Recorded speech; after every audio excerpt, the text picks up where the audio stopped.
Hey, good morning, Eastern Oregon, and welcome to this August 18th version of AM Live on EOA, your connection to Eastern Oregon.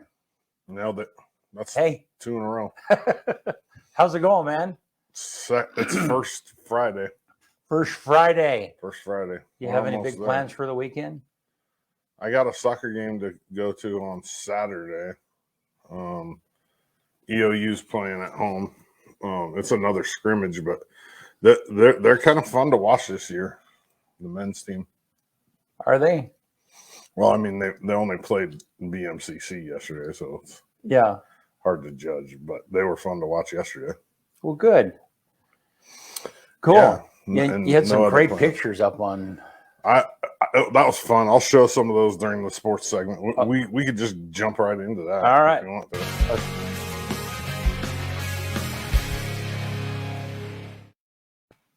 Sports segment's brought to you by Army National Guard Recruiting and Retention. Sergeant First Class Lori McNeil. If you have any questions about recruiting or retention, give her a call, 541-786-1459. Her email's on there as well. Sports. Let's start off with Tiger football. I was texting Coach McEmore yesterday, and I got a response. And I'm going to go check out practice either maybe tomorrow, but probably early next week. EOU football next Saturday, a week from this Saturday, home, Montana Tech, season opener, 6 p.m., community field, community stadium. I keep doing that. I keep calling it community field, but it should be a good game. I'm going to have 2 football players on my show today. Local boy Cade Reed and linebacker Hayden Brandon. They'll be on the show at 5:30 today. Along with, I'm going to have 3 guests today on my show. I got to cram them in. Cool. It'll be all right. Along with local girl, EOU volleyball alum. She's from Embler. Her brother's the defensive coordinator at EOU. Her dad's the principal. Her mom's a teacher out at Embler. Malia Mills on the show today too. Let's see here. EOU volleyball. Here's something crazy. They're on the road in Butte, Montana right now. They come home, they turn around, they go to Missouri. They play their first 9 games on the road, and 7 of those games are against top 25 teams in the nation. Wow. We sit at number 12 right now. Wow. Our next 3 games, 2 today and our first one tomorrow, are all against top 11 or better teams. We play 11, 6, and 2. Wow. Yeah. Yeah. Let's talk about – I got the hiccups. No.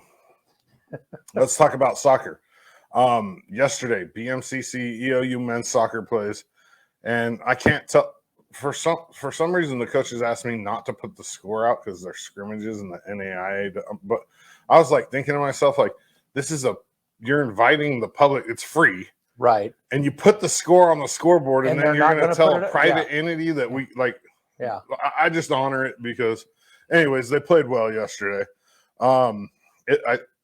The pace of the game for this team this year is better. I like this team this year, and there was actually quite a few people in the stands for a scrimmage, on a, what was it, Wednesday at 6. Originally they were supposed to play at 3. They moved it to 6. I think it had something to do with football.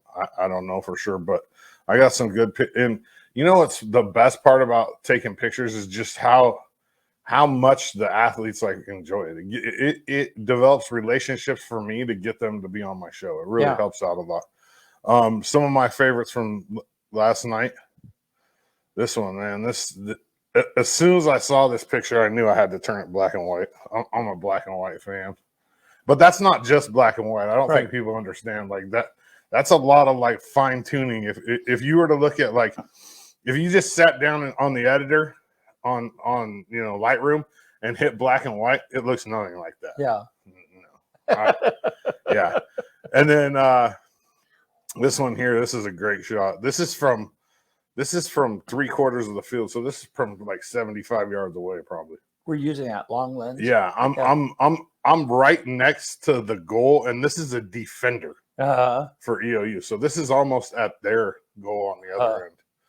And then this one here, it was darker, and I looked at it. I tried to up the exposure and make it a little lighter, but I liked it like this way better. And then my first soccer player ever on the show is on the far left there, Connor Heel.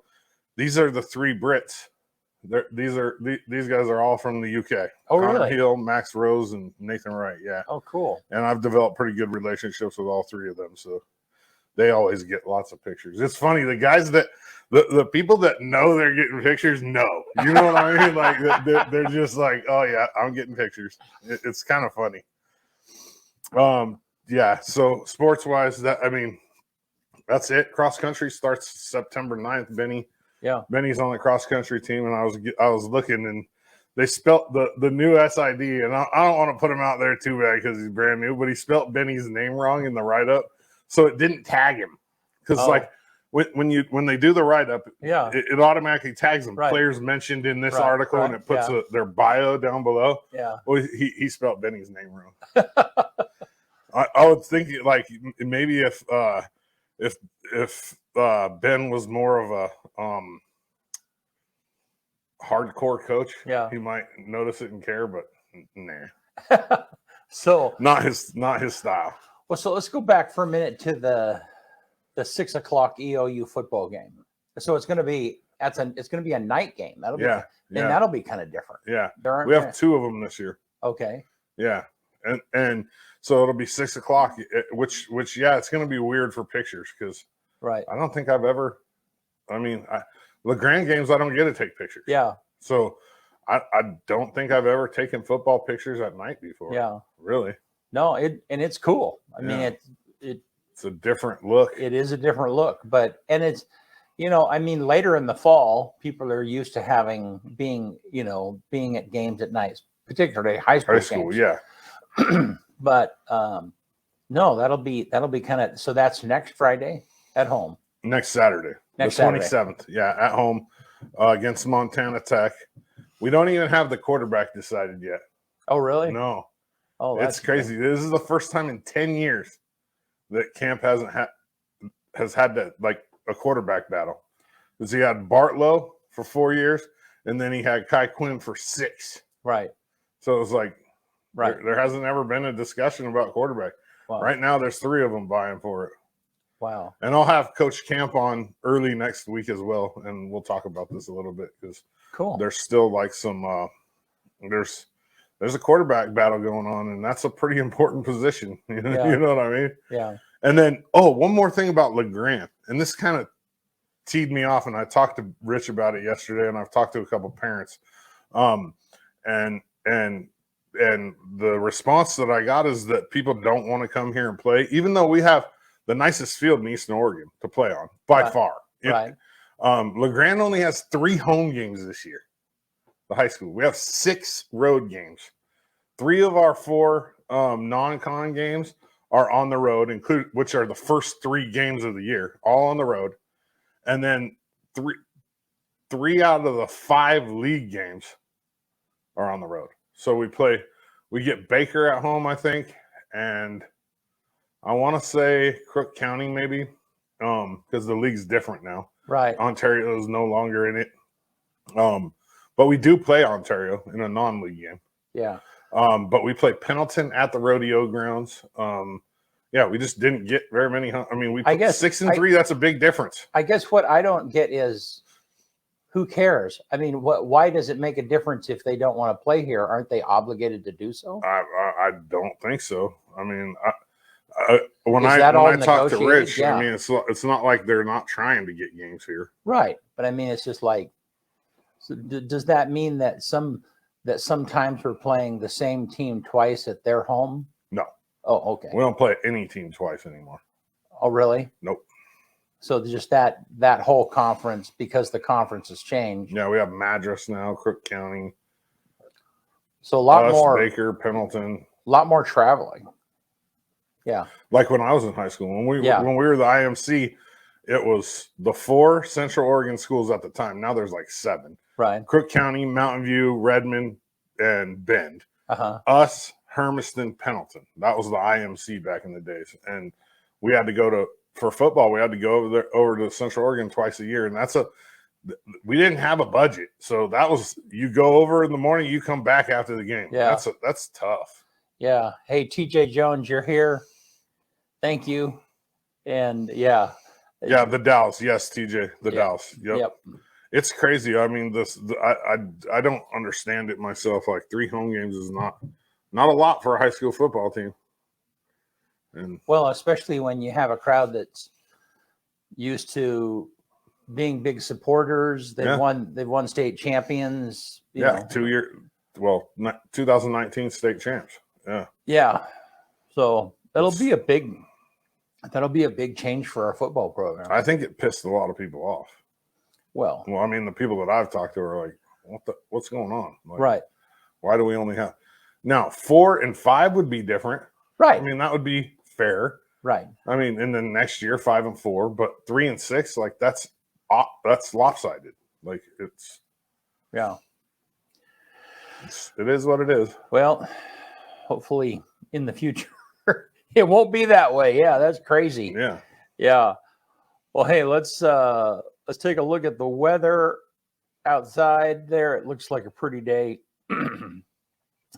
Let me get to where Gabe's weather is. Let's hear what he has. Heading into the day on Thursday, it looks like this. We'll see temperatures into the upper 90s to lower 100s for much of our valley locations. An exception for the mountains, low to mid 90s, as well as out towards those areas where we're going to see more cloud cover out towards the far south, producing likely a few showers out that way, otherwise staying dry up towards the north where we will see more sunshine, but it's going to be filtered due to those high cirrus clouds. We'll start out into the upper 60s at the 8 o'clock hour in La Grande, beginning with a light northerly wind flow that changes to the northwest during the day, gusting up to 30 miles per hour in spots, tracking temperatures near 100 on Thursday.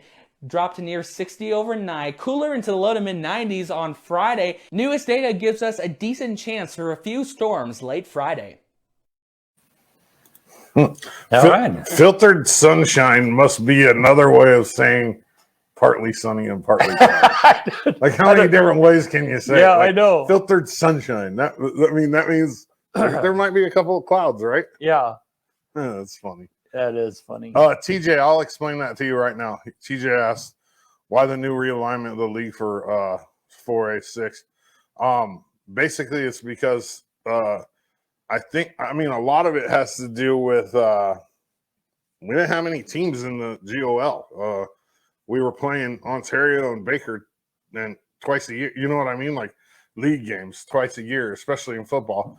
And then the other reason why is because it really sucks when you go on the road and you win 2 games in baseball. This is just an example. You go on the road, you win 2 games in baseball, and you drop in the state rankings, and you win the games 31-0 and 21-0, and that's bunting and going station to station, which means not stealing and not going more than one base on a hit. Right. And so when you're beating teams in your own league, by 20, 30 runs in baseball and dropping in the state rankings because of it, that's a problem. And I think La Grande went into the state championship like 4th in the state or something like that. And we were the best team in the state. I would argue any level. Like we beat the team that played in the 6A state championship in Arizona. La Grande didn't lose the baseball game in Oregon last year. They went like 29 or 30-1 on the season. They lost 1 game in Arizona to the best team from Colorado, the best team in the state of Colorado. So that is our advantage of getting Pendleton and the Dalles and these other teams in the league. At least it will be a little more competitive. In football, it's going to definitely be more competitive. Right. We play Pendleton anyways, non-league, almost every year. Right. Now it's going to count.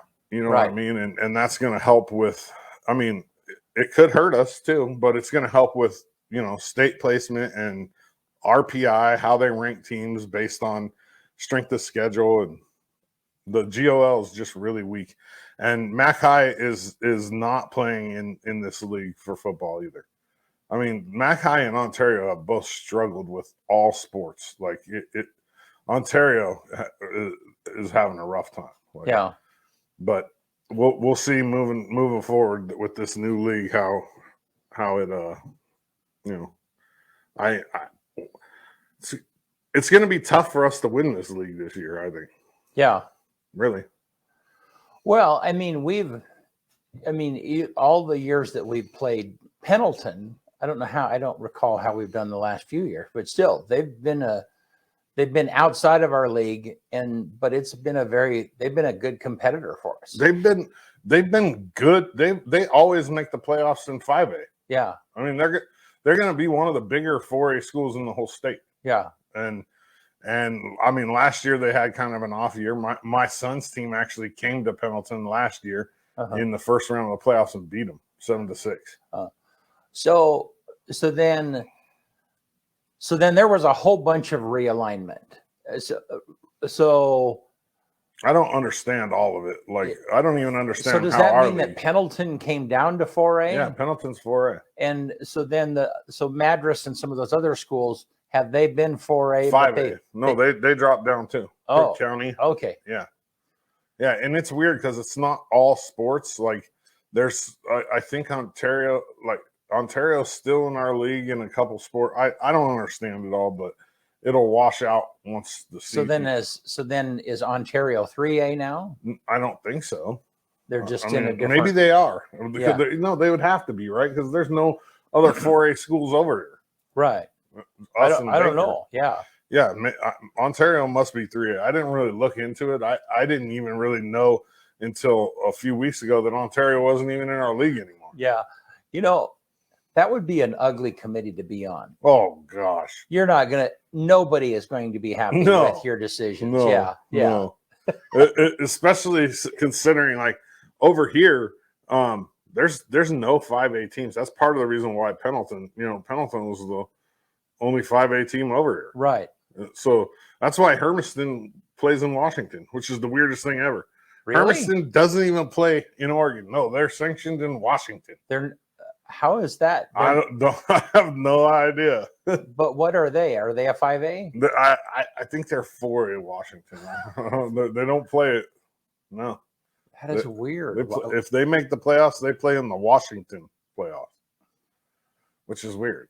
That's sounds like some backroom deal somehow. Yeah. I think there's a lot of backroom deals that go on, like to OSAA. And well, yeah, and you and I know enough.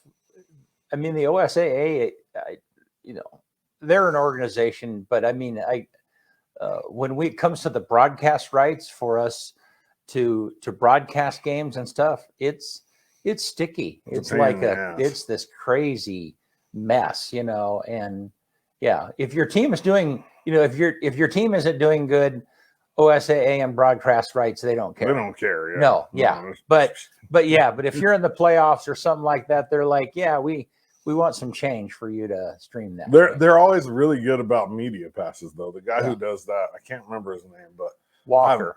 Steve Walker. Steve Walker. I've never had one. No, I mean, I've had lots of interactions with Steve Walker, and he's a good guy, but he's just doing his job. He's just stuck in the middle. The crazy thing is high schools in Oregon, they don't even have to be part of OSAA. Really? No, they don't. You don't have to. Yeah. They're an outside entity. But on the same hand, how do you put together a league? And that's the problem. Yeah, that's the problem. Everybody's in bed with OSAA. So is OSA? Are they a private company? Are they? How does that work? I don't know for sure, but I just know that they're not. They're not ran by the state. So they're not. No. There's not. It's not like the school. It's not like the people that oversee the schools. Well, it seems like it should be. Job. No, it's not. I know, but I mean, it seems like, you'd have something that significant that has that much influence over the state. Seems like you'd have some kind of tentacles. I was government or accountability. There's a Instagram account that I follow. It's called Elite Oregon Girls. Uh-huh. And like the other day, they made this post, and maybe I should look it up because I don't want to misquote it, but I'll just give like an idea of what it said. It basically said, it's that time of year where all the major sports companies in Oregon pay attention to just high school football and forget about all the girls sports. Mm-hmm. And I'm thinking to myself, well, we're the biggest sports for Eastern Oregon by far. And I've never forgot about the girls sports ever. Yeah. That kind of pissed me off. But they ain't paying no attention. That's West Side stuff. Right. Like, right. It's yeah. I guess the thing that gets me about the OSAA, since we're kind of ranting on that a little bit, and that is the monetization. I mean, it's the same. It's the OSA is getting, so they sell the broadcast rights specifically. They sell the rights of the broadcast, and 40 states do this to NFHS, Yep. who I really don't know who that is, but I don't either. But it's this organization that buy the rights, and I don't know what they pay, but they pay OSAA the rights to the high school games that happen in Oregon, and they do that, the broadcast rights, and they do that in 40 states. I mean, they're big. And so then NFHS, they go out and get big sponsors like Les Schwab or whoever it might be. Les Schwab gives NFHS that money. Yeah. And part of that money they're passing on to the OSAA.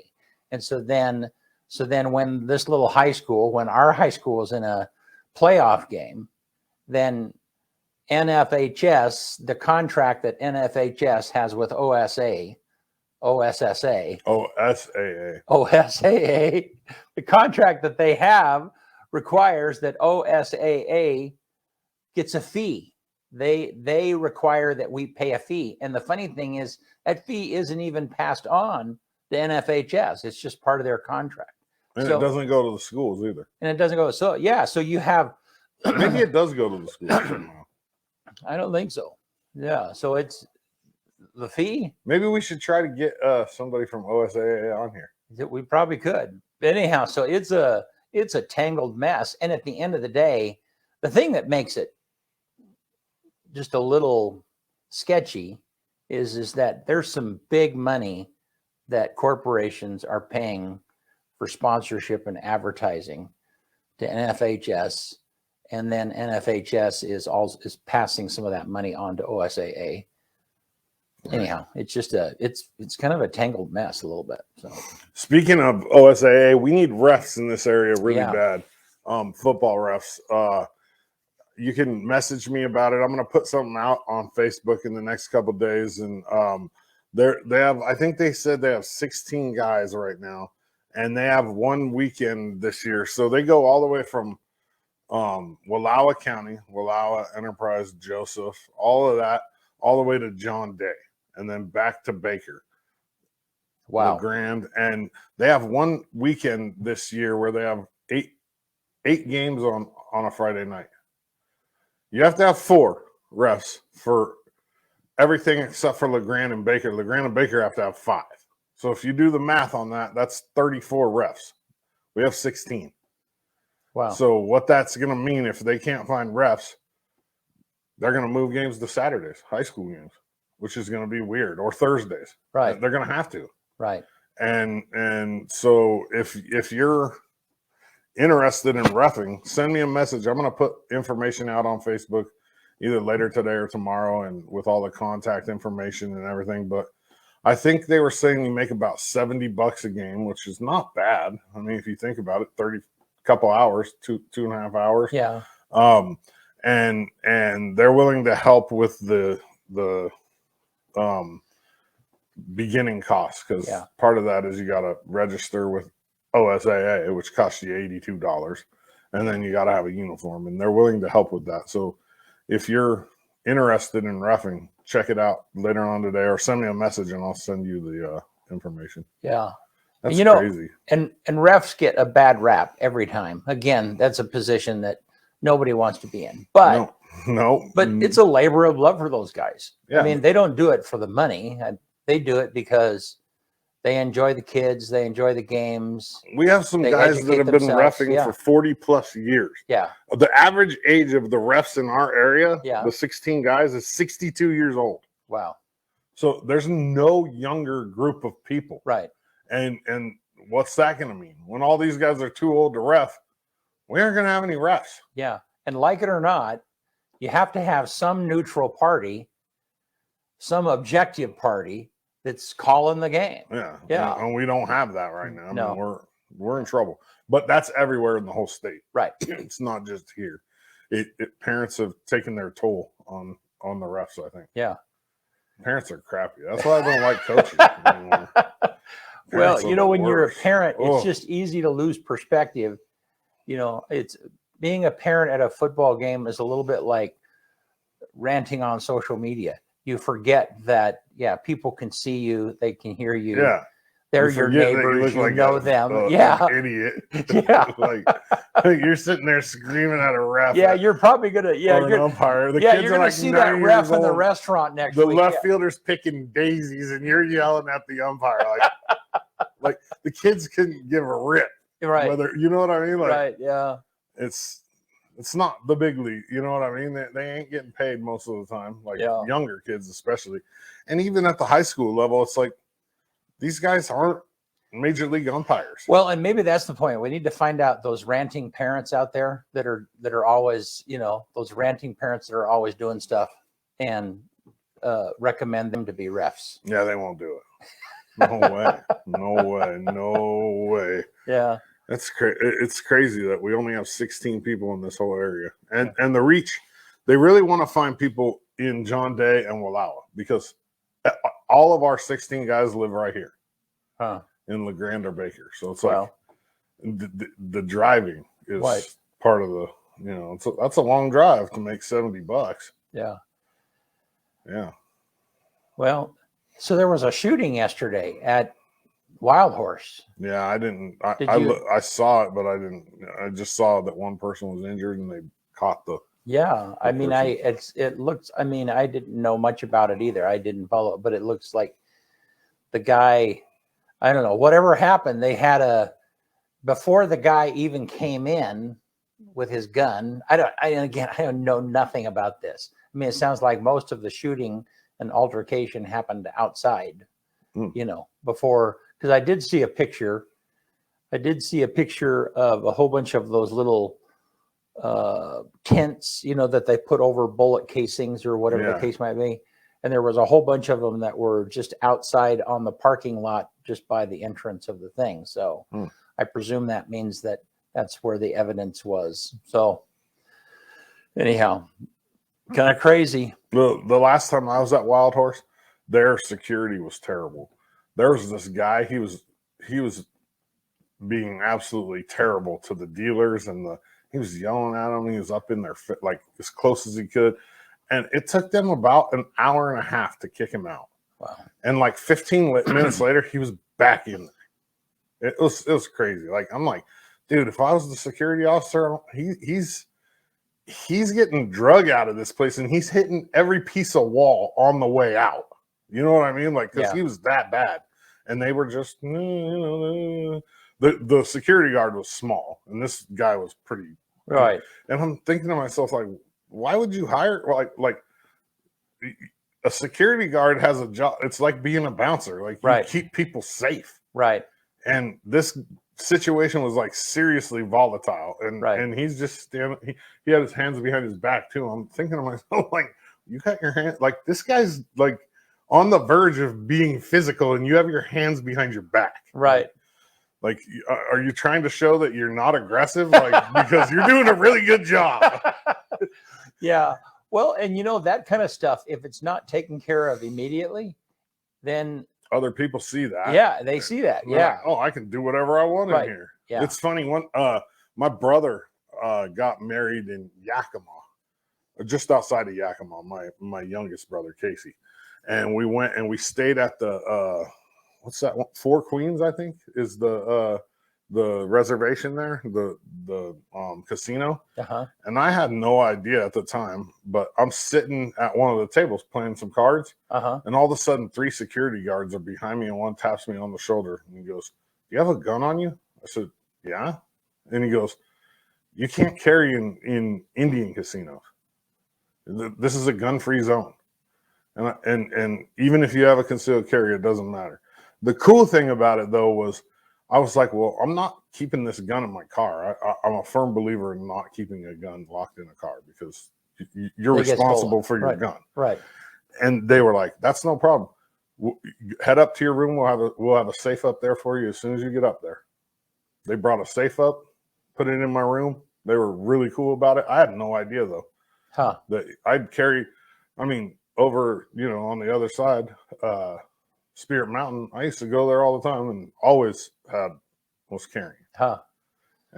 But still, 3 guards out of nothing. Yeah, just boom. Well, because somebody saw it and said something. Like it Yeah. must have just like popped. Yeah. But it was, I had no idea you couldn't carry on Indian because they have their own rules, their own laws. Well, they're kind of their own nation. Yeah. That's why it's called, right? Casinos, they're like, reservation. That's the idea. Yeah. Yeah, it was, but that was a good learning experience. And then now I look and it's like pretty much every Indian casino you're not supposed to. Yeah, but you and I have talked, but gun-free zones make no sense to me. Well, they don't matter to me. Yeah. Well, it's just what are they going to do? They're going to do exactly what they did there if they see it. Right. You can't have that in here, and that's fine. Yeah, and that's appropriate. Yeah. So it's only ever happened to me 2 times ever. It happened to me one time in a hospital for crying out loud, like Dallas Hospital. They're like, you can't. I went in for X-rays, and they freaked out. She was like, I completely forgot I even had it. Right. For one thing, because it's so used to it being there, and I'm like feeling my belt. I go to take my belt off. I'm like, oh shoot! So I just kind of take my belt off and set it all right there, and the X-ray tech is like, oh my god, and this is in Dallas, which is pretty like LeGrand, right? Yeah. And so they ended up making me go up front and put it in their safe, and it was a big to do, and I was just like, dude, I didn't even remember that I had it on me. Well, and I think that there's a lot of people that try and go through TSA with guns. It happens all the time, but I think a lot of it is people they are so used to carrying. It's part of your outfit. They don't even. It's like carrying your wallet. Yep. Yeah, they don't even think about it. I'm sure there are some people that are trying maliciously to do it, but I think most of those people are it's just an accidental thing. So. There's 29 active fires in Oregon right now. Wow. I was reading a thing where I think OSAA put it out, air quality. Like we're going to have to start paying attention to that. Maybe not as much over here, but I think it said Ontario will be affected because of the fires in Idaho and then the South. Well, and I think, everything is shifting a little bit. Normally, if we're going to have a fire season, we're in the middle of it by now.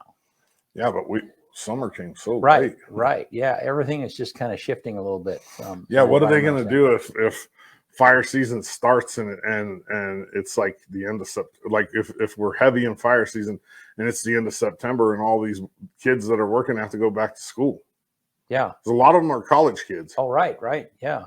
And they got to either start school or they're, going back to school. Like, what are they going to do? Yeah. Just miss school? Well, I think everything, it was I go hunting or elk hunting, and that, I kind of follow the trek that my father-in-law did. Well, the last 20 years, the elk are coming down later because snow is coming later. The elk season hasn't changed. So that 2-week period comes and there's no elk that have come down because there's no winter yet, and so it has just affected a number of different things. Did you know that NASA uses the film Armageddon to test for their management training program? Really? How's that? Yeah, they have their manager spot the errors in the video, in the movie. That because it's based on that, it's Right. Armageddon. And they found 168 errors. Like things that don't match up from that movie to NASA.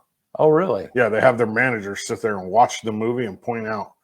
Oh, that's wrong. That's wrong. What's wrong? Interesting. 168 errors. And so then they watch the movie, and if the more errors you catch, then potentially the better manager, at least your training. Yeah, you've got the right training. Yeah, I don't think they're. I don't know if they're like actually tested performance on it, but yeah, they actually use it for training. The movie Armageddon. Interesting. Yeah, it's weird. Yeah. You want to know another funny thing? Yeah. More people are killed by coconuts dropping on them than sharks every year. Yeah. But and the funny thing about fear is that, you fear tornadoes, you fear getting struck by lightning, you fear sharks. Maybe some people. I'm not afraid of. No, I'm just saying, just generally. Yeah. A lot of the things that really don't kill very many people we put a lot of fear and energy into that, Yeah, the same dumbass that would say, I'm so afraid of sharks isn't afraid of drinking and driving. Exactly. Right. When there's a whole lot better chance of you either getting hit by a drunk driver and dying or whatever. Yeah. Or isn't afraid of smoking. Right. It's like, oh, you're deathly afraid of heights, but you're not afraid of smoking. Yeah. Right. So our risk, and that's the thing, our fear a lot of times is totally unreasonable. My fear of heights is not unreasonable. It's not unreasonable? No, because I have a lot of body to hit. That's a lot hitting the ground. Yeah, but the force of gravity is the same on your body. It's the same, it's kind of like that thing of like what falls faster. Yeah, but the damage is not the same because there's more space. What falls faster, a pound of feathers or a pound of lead? They're both a pound. Right. So, but still, that there's that. Actually, lead would fall faster than feathers, speed-wise, because feathers have more surface area. Right. But it's really interesting is that they've done these tests in these gigantic vacuum chambers, just to make sure that they test that, and that's an interesting thing, and they fall the same. Yeah, I know. I mean, my fear of heights is actually physical. Like I get vertigo. Like I know. I go up in a plane. I puke on the way up, no matter what. I have to take Xanax, BC. The doctor gives me Xanax to fly on a plane. Okay, and then when it takes me a little while for the dizziness and the Cape Perpetua in the coast. You look out over it, or to the ocean. I got within 10 feet of that, and I was dizzy. So, but you did pretty well at the Shrine Game. I didn't. I was scared. That was creek. It's made out of freaking plywood. Yeah, man, so on a roof in Baker City, they have a really. I mean, their stands. They need to replace them at some point. Everybody knows that, But the press box, you go up this really rickety stairway onto a tin roof, but the tin roof essentially has a boardwalk that's made out of plywood. And the boardwalk leads up to this row of press boxes. And it's like, it is a little, I can only imagine how, I remember when we were touring the place, we were scouting the place, we were like, I was like, I didn't want to go back up there. I don't want to be up there. Yeah. So yeah. And those boxes, I stand up and my head is like touching the top of the box. Yeah. And the window's like right here. I know. It was better than you looking into the sun, but there were a whole lot of other it was problems. Way better than looking into the sun. And but if we would have known that it was going to be as cool as it was, the other side would have been fine. Yeah. I mean, it wasn't the biggest problem with the other side last year was it was 100 degrees. And the sun was just beating on us. Yeah. That was fun though. It was. That was a good event. people always ask me, why don't they just play that game in LeGrand? Like, it's just because it's a Baker City thing. Yeah, no, it's part of that. It's been there like 20 years now. Yeah. It's part of their culture. I mean, they do the parade and the town comes out for it. They do. And all the businesses, they hang they decorate their windows with the kids' jerseys. No, they do it. It's I mean, a big Baker, that, it takes a while for a town to develop those kind of traditions and that kind of involvement and that kind of support. And frankly, we couldn't put up the amount of people here in LeGrand. Because we don't have the hotels. Right. Yeah. Right. Yeah. That's the biggest complaint at the meeting was the hotel, though. Right. Yeah. It was rough, but it is what it is. Yeah. I mean, those Shriners, man, they party. Do they? Yes. That's all they do is eat and drink. I was talking to one of them, and he, to be a Shriner, you have to start out as a Freemason. Right. Yeah. And he's like, the Shriners are like the Freemasons with more energy, I think is what he said. Because I was like, man, you guys are always barbecuing, like out there in the middle area where the pool is. Yeah. They just set it all up out there and they really just go hard all weekend. It's funny. I've been so busy that I'm never a part of that. Yeah. Yeah. They're out there if it's not game time or if there's not something going on, like Friday night, Saturday night after the game, what did Zach called it something? They call it something. It's like the social something, or I don't remember, but it's just another word for where they're drinking and eating. It's like the PC word for it. Yeah. Yeah, it's pretty fun. No. They're a high energy bunch for a majority older dudes. Yeah. You know what I mean? Like, yeah. Well, and they're experiencing what every organization out there. I mean, I'm in part of Rotary.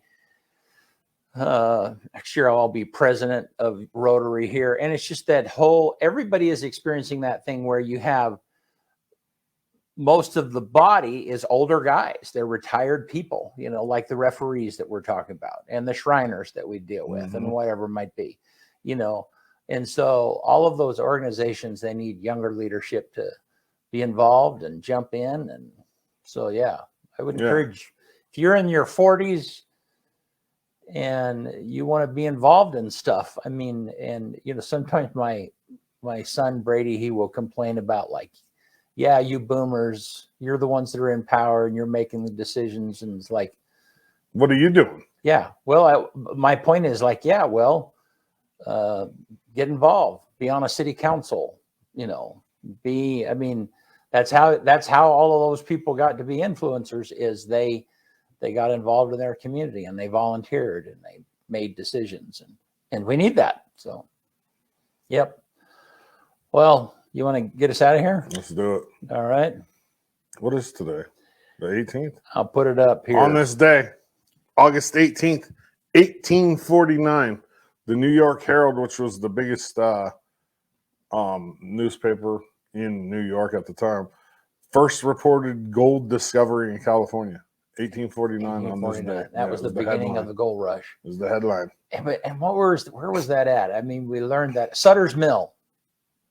I'm pretty sure that Sutter's Mill in California was the beginning where it was first discovered. That's funny. I think we talked about it. Like here, kids in high school in Oregon, they all learned about the Oregon Trail. Right. The only time I ever learned about the Oregon Trail when I was in like elementary school down there was just playing the game. Like we played the game a few times, but we learned about the mission system instead of the Oregon Trail. It's cool. Weird. Even though the Oregon Trail, it goes into California. Right. So I don't know. 1934 on this day, the first All-American Soapbox Derby is held in Dayton, Ohio. What year again? 1934. Oh, wow. First Soapbox Derby. 1950 on this day, ABC begins Saturday morning kids shows. So Saturday morning cartoons started 1950 on this day. And the first two kids shows, I don't know if they were cartoons or not, Animal Clinic and Acrobat Ranch. Yeah. I have no idea what that is. That was, I mean, was that a big deal when you were a kid? Yeah, Saturday morning cartoon. Yeah. I mean, that's where Ninja Turtles came out. Oh, yeah. G.I. Joe was on. Of course. No, I mean, Saturday morning cartoons is why you got, that's why you got out of bed, man. Yep. Yeah. Yeah, now kids sleep till noon and then they get on their phone. Yeah, that's why. Yeah, and that's where all of the cereal companies advertise. Oh, of course. Yeah. It's like, and Ovaltine and all. Yeah, of course. Yep. It reminds me of that movie where the kid's trying to get all the pieces. Is that Christmas Story? Yeah. Is it? I don't remember. Where you have to drink the Ovaltine to get the. It could be. I think it is. 1967 on this day, the Beatles' "All You Need Is Love" goes number 1. Wow. 1967, and then 2020, Apple becomes the first U.S. company to be valued at $2 trillion, and this is just 2 years after it reached $1 trillion. So they doubled in 2 years. Wow, that's crazy. The number 1 movie in America 40 years ago today, and this was 11 weeks after it came out. It returned to number 1. So it came out 11 weeks before this, 40 years ago, but it returned to number 1 on this day. And what year was it? 1982. Oh, wow. E.T. E.T. That's crazy, huh? 40 years old, that movie. And so it was number 1 and then went off and then came back. And then came back 11 weeks later as number 1. Wow. That means it was playing in the theaters that continual for that time. whole time. Yeah. That's crazy. That's 3 months. That is. Quote for the day: "Go the extra mile. It's never crowded." Go the extra mile. It's never crowded. Yeah. So so talking about going the extra mile. So Benny yesterday, he was telling me about his workout. Yeah. And what was that, Benny? You did how many 400s? 16 400s with how much rest between each one? 16 400 yards. He's skinny. Yeah, it's not the same for with people. a minute, but still, that's craziness. Last night at the soccer game, after they had played a full 90-minute soccer game, these guys are running hundreds. Yeah, hundreds the entire time. Hundreds. Like after the game, I'm just like, no. Unless there's a cheeseburger involved or the cops are chasing me, he ain't seen me running like that ever. Like if I'm running like that, there's like a Cheeto or a bear or Cody Bowen chasing me. Yeah. Wow. All righty. Thanks, Easter. See you on Tuesday. All right.